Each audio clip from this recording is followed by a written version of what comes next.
Hi, all. Welcome to Life Rhythms, Tarot, Food, and Spirit. And today I'm attempting to do a remake of the video that I posted yesterday, a video response to hashtag Tarot Shelf that was put forward by Two Spirit a little while back.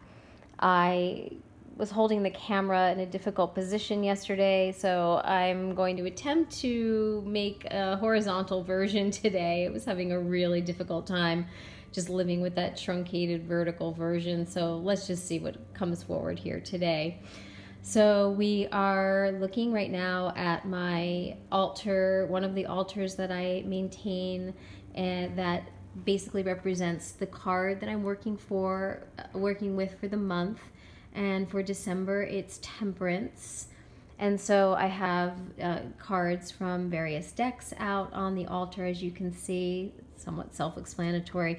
But I also wanted to show this fantastic goddess wand that was created in collaboration with nature by Kasha over at Tarot Map Wands of Transformation on Instagram and I think Facebook. But this is just the medicine. The doctor ordered one of the medicines for me. It's gorgeous obsidian. There's some snake skin wrapped around there. It just has been such a beautiful addition to my practices. So thank you, Kasha, for this. And I'm going to say right from the start, I'm going to combine a little bit of my oracle decks with the tarot decks because they're all right here, and it's just a couple of little shelves here. So here I go, cheating a little bit. But we'll start over here with the Shaman's Oracle and the Celtic Shaman Pack.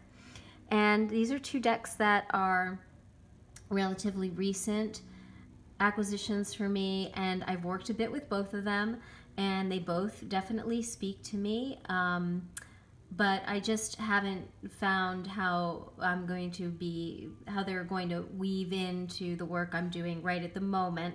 But they're there, and they will be weaving their way in as they're called to. So then we'll move over here to, this is basically an area where I have decks that I'm not actively working with at the moment. And this is the beautiful Fidia Rosa, which I worked with a bunch when I first received it, but it's for me a little bit more of a lighter weather deck. So this will probably be coming out again as the weather begins to brighten up a bit, which is a while away. We're just starting winter now. And here we have the amazing Tarot of the Crone. To be honest, I'm not sure why this deck is sitting over here. I put it over here the other day when I was doing a little freshening up in my work area, and I meant to pull it back out. Actually, maybe I will. I'm just gonna leave it out to the side here because it really nourished me quite a bit in November, and I intended to work with it in December. So we'll see there. Here I have the Dark Days Tarot, a deck that I work with a lot when I have moon gatherings here. That deck works really wonderfully for that. And then moving over to here, I have the, well, what to say, the La Cour de Tarot, and this is just such an amazing deck, and it's going to serve as a bit of a gateway for me, my 2018 intention to begin to work more with this style of deck, the pip decks. And so this will definitely be one that I'm kind of working with. I'm not going to say I'm going to do a lot of learning on this and shuffling around because it is a limited edition, and I was lucky to have been able to obtain it, so I don't want to kind of mess around with that deck too much. I'll be doing more of that kind of learning exploration on my Rider-Waite's, which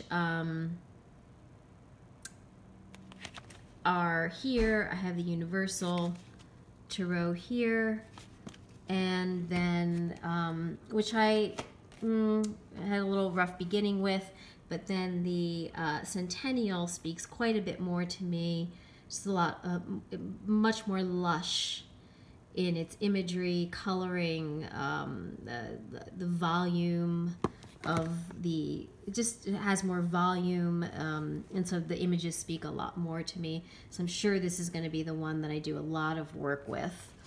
Then I have this interesting Tarot de Marseille. This was created by Jodorowsky and Kamwan.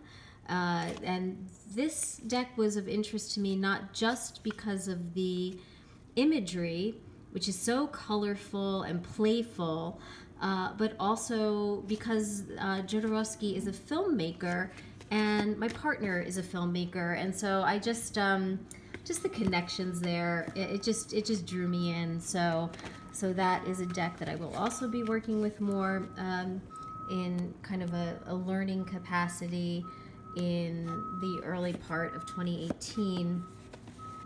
Another deck along this style is the Tarot Solabusca, and the images here are so firm, earthy, strong, sturdy, and a very sturdy deck, and I am thinking that this will be a January deck for me.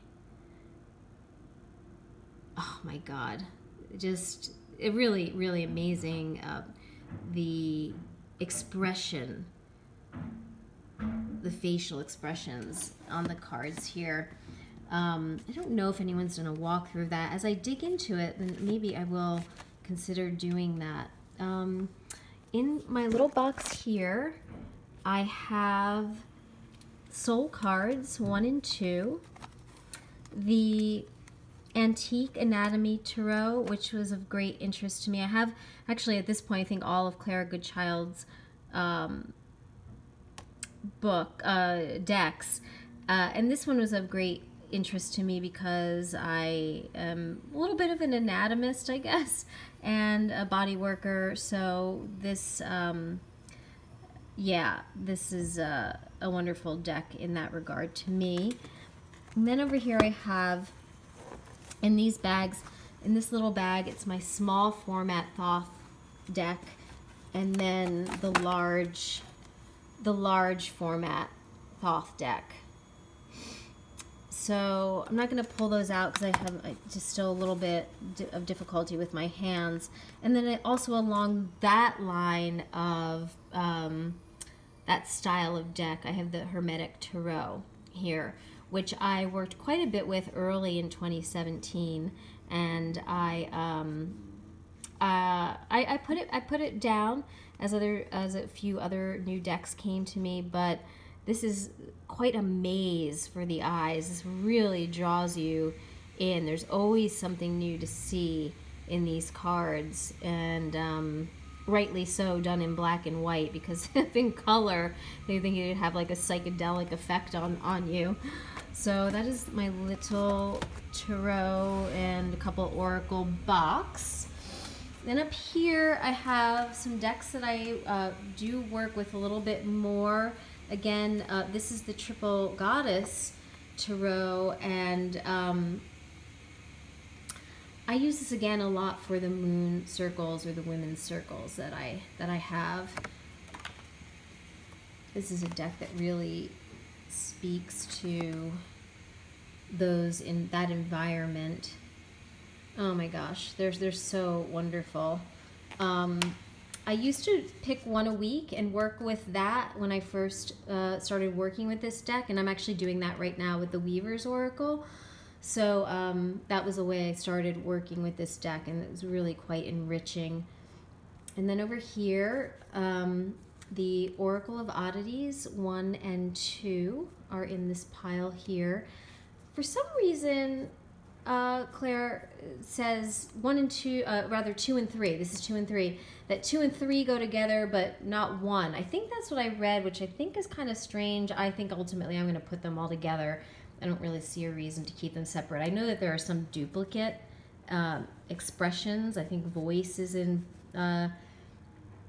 maybe in both 3 and 1. I'm going to look through it, but that doesn't really matter to me. The images are quite different, actually. Then over here I have definitely one of my more special and unusual decks, and it is just the majors. And this was done in collaboration with the Usui group. And I don't know if I'm saying that correctly, but they commissioned Chloe Marie Gaillard to create a deck of just majors. So the imagery is stunning, colorful, very vital, moving. You really get the sense of flying and movement and in these cards, but also rootedness and stillness in the cards that is appropriate to firmness. So I imagine when I just want to do some sort of meditation on the majors, that this would be a deck that I would look to, but in a very reverent way, because again, it is a small edition, and it's not one that I'll be looking to replace in any way, shape, or form. So then we have that. I spoke about the Ophidia Rosa, and then I have the Dream Dust Shamanic Tarot, which I have spoken about a bit recently, and this is a deck I do use definitely several times a week. I simply have it over here because I, again, was doing a little cleanup, so it's just living here at the moment. Then the Line Strider, which is relatively new to me, and a deck that I will be using more in the spring. It's just definitely like the Ophidia Rosa speaks to me of a warmer weather feeling. And then finally the Lumina Tarot, which I thought I'd be working with this month, and I actually had it over in my working section. It just wasn't coming forward, wasn't speaking to me, so I brought it back over here because that I'm bringing this over to the working section with me, because this section over here is where I do more of my active work at this point. I was hoping that corner that I just had you in would be that for me, but I need to be on the floor to be over there to really work comfortably, and I can't do that quite yet. So this area is our everything table, our life table. We eat here. It's our little coffee table, entertain over here. And then I take it over during the day as my working table. So here we go. I'm gonna make my way over to the couch, hopefully not putting my thumb in your face. And, oh, okay, made it. So this is where I do most of my readings at this point, and as you can see, I've washed out a bit. I have one of the Weavers out. Oh, this deck, the Weaver's Oracle, is a treasure, a true treasure. So as I said, I had, when I first, a couple of years ago, got the Triple Goddess, worked with it where I pulled a card a week and then meditated with it. And so I'm doing the same now with the Weaver's Oracle. And this week it is Lament. Yeah, so that's been a beautiful addition to my practice.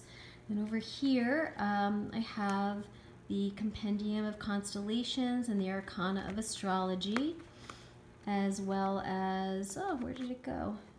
Oh, it's here.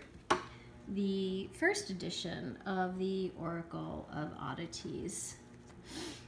And then here is the Ashara Tarot, which I am really enjoying working with. I dove right into it. It came to me about 3 weeks ago, and yeah, really connecting with it. The cardstock, meh. that's a little disappointing. Also the box, I'm gonna have to put this in a bag soon, as soon as I get a bag, because the box is really falling apart. It will fall apart very soon. And then here is the beloved Marielle Tarot, which I worked with quite a bit in October and November. Haven't quite been working with it that much this month, but nonetheless, I do still have it over here. And then my first and always deck, I would say, the Mother piece. I just have a reading actually over here, sitting on the table back there, that I'm going to be working with as today goes on sacred nourishment, and which is speaking to Wild Soul Healing Challenge on Instagram. And I think I'm actually going to be doing a little talking about that on another video today.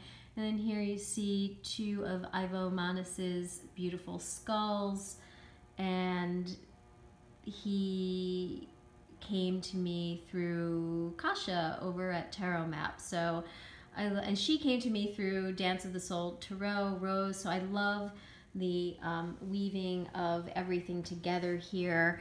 And on that note, I know I've mashed in my oracle decks here and then the wands, but I do just also want to introduce this new moon calendar journal that I have not worked yet with this, and Jennifer over at Jennifer's Spiritual Garage asked me to show it when it came, and I'm really looking forward to diving into this with this new moon lunation coming up in just a week or so. And this is put forward by April Miller McMurdy, and I came to know of her through Instagram. And this is just, I think, a wonderful bare template to lay oneself on top of. She has some symbols that she offers that you can use, and some word associations, and some talking about the solar and lunar channels. And then ultimately the meat of the book is you start each new moon with creating a mandala for yourself and some visions that you see for yourself in the month coming forward. And then you can write words, your seeds and intentions, and then the meat of it is this dial, if you will, from the new moon to the full moon, and then back again to the dark moon. And then you can use these spots here to use those symbols, just charting how you feel. And then as you go on through the year, you can see what rhythm you personally have. This inner circle, she suggests you can use if you're still menstruating, to chart that, or for whatever else you might see fit to use that for. And then there's a spot for each day to make some more handwritten notes if you'd like to do that beyond the symbols. And then you would finish off with reflect and release here as you enter into the next dark moon. So that is the journey through my tarot decks and shelves and tables and a few other little things. And I am just so happy to be becoming a part of this wonderful and embracing community. And I know we have a couple weeks left to 2017, but we'll say that this engaging in this way has really enriched the last quarter of 2017 for me, and I'm really thankful for that. So until we meet again, blessings be, and be well.